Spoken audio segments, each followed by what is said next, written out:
Good evening, diary. This is the next one in line in this Gurkhathon, and this is the Black Dragon Toro, I believe they call it. 52x6 chunky monkey. This is actually well packed, not like the Status. This one has a complete different feel to it. Actually very well packed. And this is a Honduran Connecticut broadleaf wrapper with Cameroon binder and Dominican filler, so that sounds very delicious. Yeah, I was skeptical, and I think I had this before. Yeah, I think so. And I had this this year or recently, but let's fire up and see what I'll be doing. See the difference in. I don't know if this is a shade or it's actually difference in color. Huh. Well, we'll find out. The pairing is a coffee. It's a light roast, a couple of splashes of half and half, and a little bit of stevia. Good light up. I'm getting bitter dark coffee. I do actually get some of the broadleaf wrapper, so it has a little bit of a cocoa coffee flavor. Well, just fed the lions and they have their zoomies, so I might have to spend a little time with them before I get back to this. Yeah, sorry about that. It's usually this time when they get dinner, they get a bunch of energy and they started getting at it, so I have to toss the ball for a little bit, and this was actually quite quick this time. It's already late, so they already got their playtime in twice today. But so bitter coffee, a little bit of a pepper, black pepper, and then I get a little bit of cocoa, but it's the bitter cocoa, so I have very to no sweetness in this. Draw is very good. Ash is nice and white, and you can see there's a lot of oil going on. It's literally wet.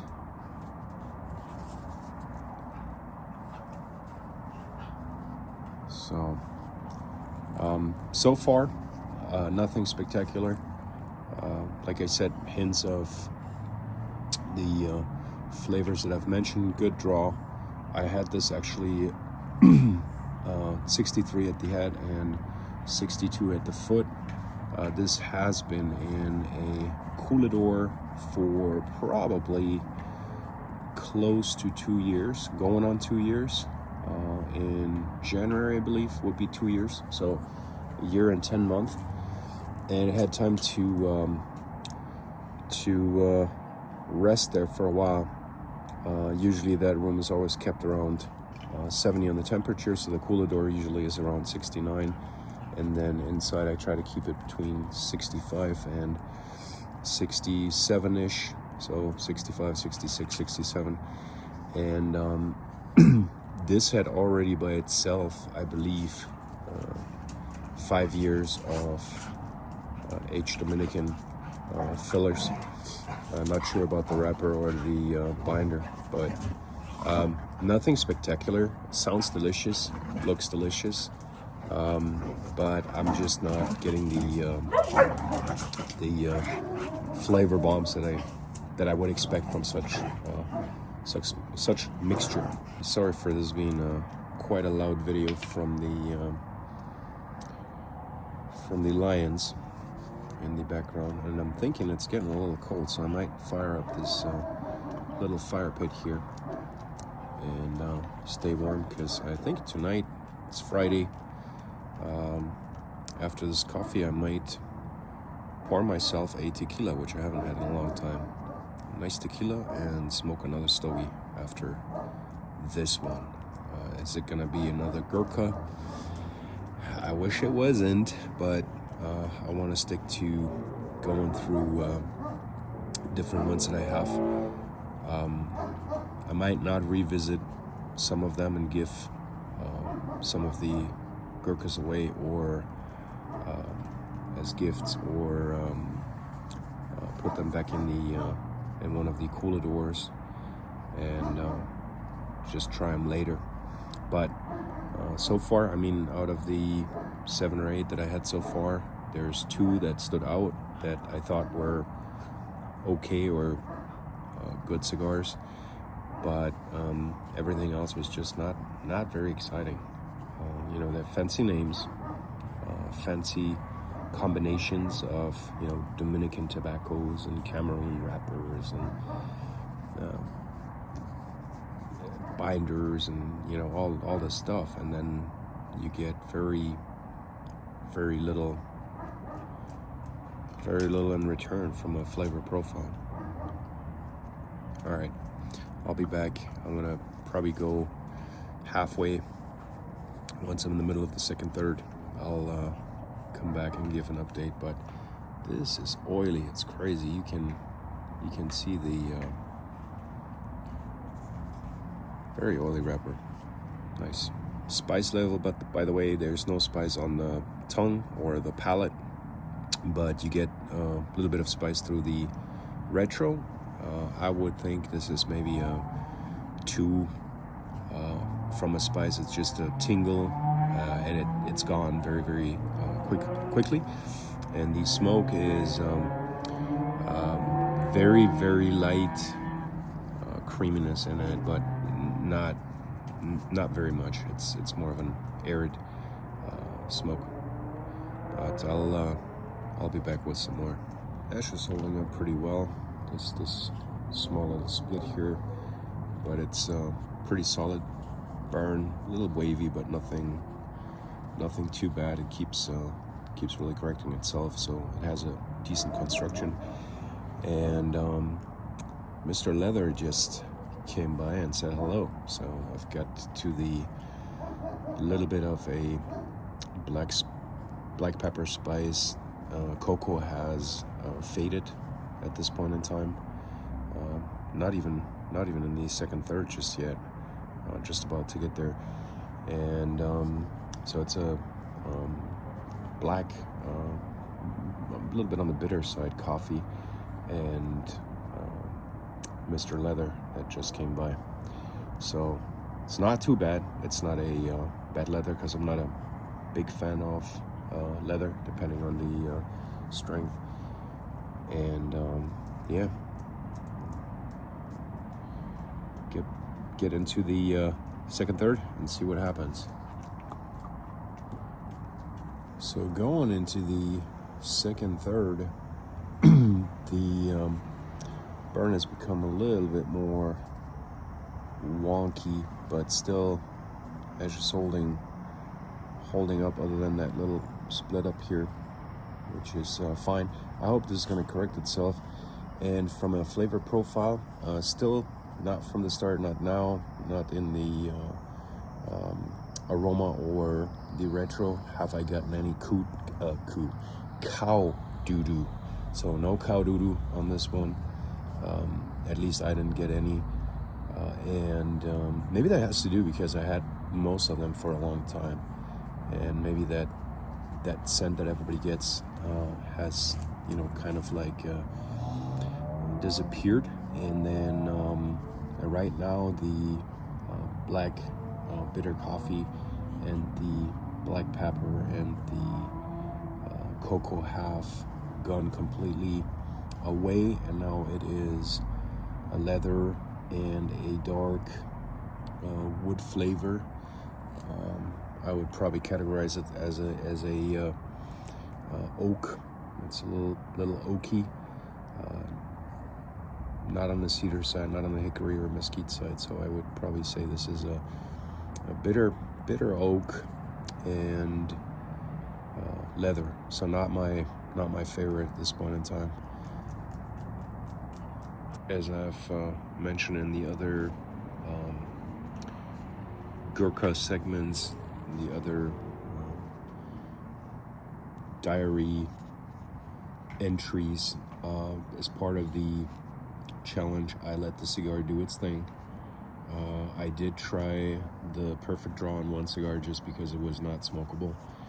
That was the only time I laid hand on one of these sticks, and I will do the same here. So burn is a bit wonky. I'd say good amount of wonkiness, and these oil pockets, if you can see them, it's quite an oily wrapper. So we'll see if this is gonna work out. It's still drawing fine. It's still creating a lot of smoke. It's just kind of wonky, right? And same as earlier. It's kind of a mild leather. It's not too bad. And then oakiness, subtle oakiness. So good thing this is aged. I think if this was fresh, I would not be able to smoke it because it would be just too leathery, too oaky. I think, right? I haven't tried it fresh, but I would just think the flavors are kind of settled. So not very enjoyable, but also not horrible. All right, get further into this thing. I hope it's not going to turn into a kayak or canoe. So we're getting closer to the band. When I say I'm closer to the band, on this side. So there is I don't know if you can see it on camera, but there is a tunnel right here that goes up there, and I can feel right where my thumb is. It's quite hot, but it's not hot at all anywhere else. So I can feel it also when I draw that there's not a whole lot smoke coming out. So I hope this is going to correct itself, because if not, then this is a dunner. Not even getting into the last third. So the last third is just about to happen. So we'll see. I have hopes that it started kind of like picking up. So hopefully this is gonna work out. But again, this is all a little bit of an experiment. And we'll see what happens. I etched this so you can see what's going on with this guy.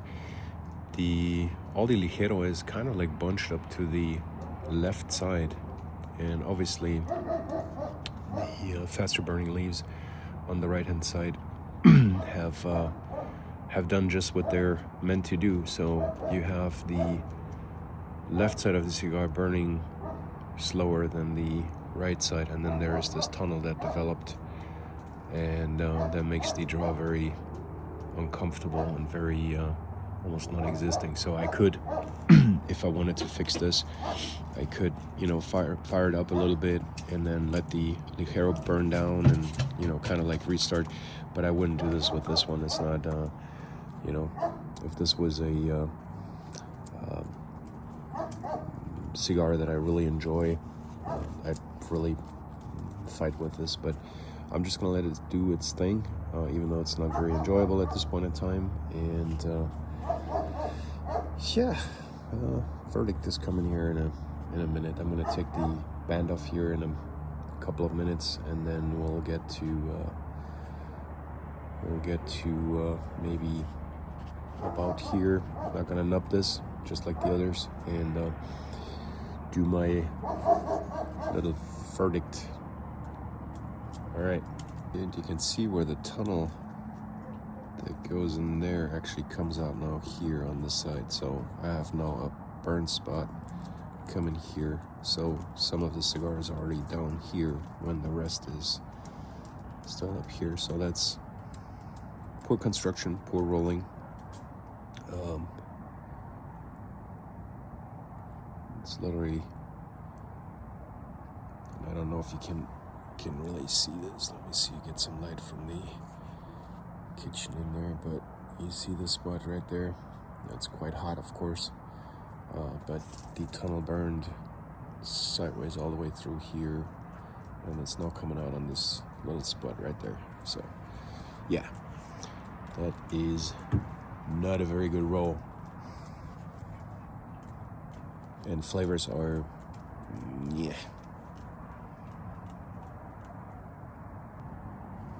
So this is what we're looking at right now. Again, ligero on this side, burning at the pace where most of the cigar should be burning, and then we got the tunnel coming out on this side, and yeah, it's not enjoyable at this point in time. I think I'm gonna call it quits. So first third, yeah, I guess, yeah, first third wasn't enjoyable. Second third was weird, and the third, last third, is not really smokable. Could I treat this with a lighter? Probably, but then I have the ligero still burning slow on this side, and then here I'm already getting closer to the bottom of it, right? And this is my thumb. I've got fat fingers, big fingers, you know, and it just keeps burning more and more down this way, so it's no bueno. So based on construction and flavors, this is a 3 out of 10 for me. Sorry, Gurkha, another one that bites the dust. Enjoy.